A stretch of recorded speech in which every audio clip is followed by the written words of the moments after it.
Kenyan lawmakers, it reads, Kenyan lawmakers identify disturbing threads of misconduct by British troops.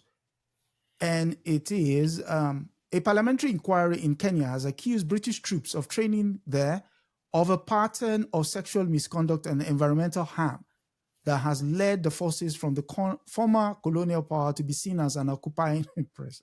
Oh my God. I can't believe somebody said that. The findings of the investigations by a parliamentary committee focused on defense and foreign relations highlights rising frustrations in the East African country at the conduct of the soldiers from the British Army Training Unit, Kenya, BATUK, who has faced a raft of highly publicized accusations in recent years.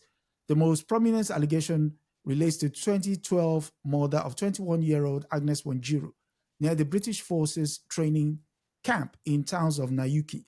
The suspect, a British soldier named Robert Perkins, was arrested in Britain last month after years of campaigning by Wajiru's family and Kenya rights group, who said our killers were being shielded by a defense cooperation between the two countries.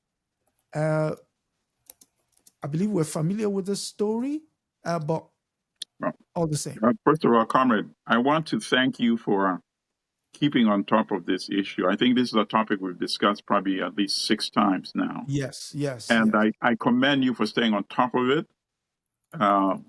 If there's, sometimes they have journalism awards.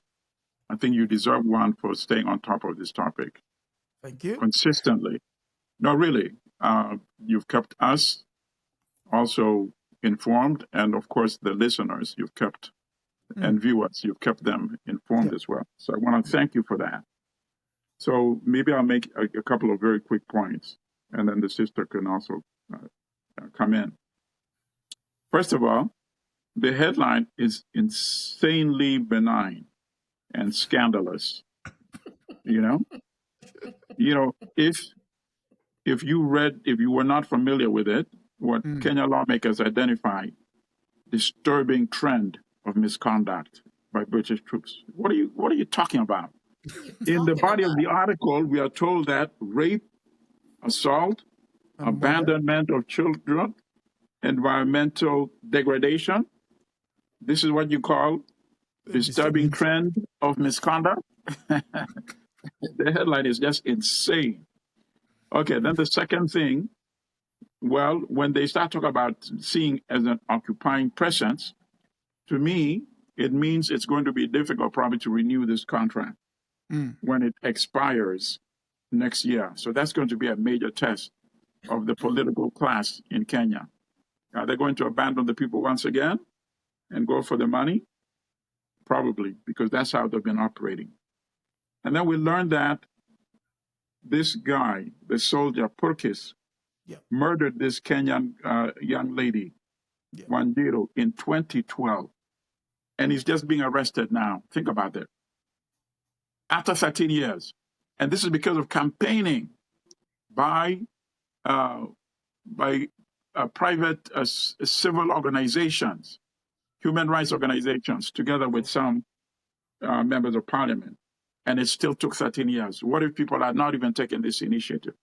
It means he would never be prosecuted. But now that he's facing deportation to Kenya, I hope he spills the beans, because obviously he knows a lot, and his lawyer will probably try to get him some leniency in return to disclosing information. But I hope that information is disclosed publicly as well to Kenyans and to the media, so that it can actually lead to a wider prosecution, because obviously it's not just, Perkis that should be going down alone by himself.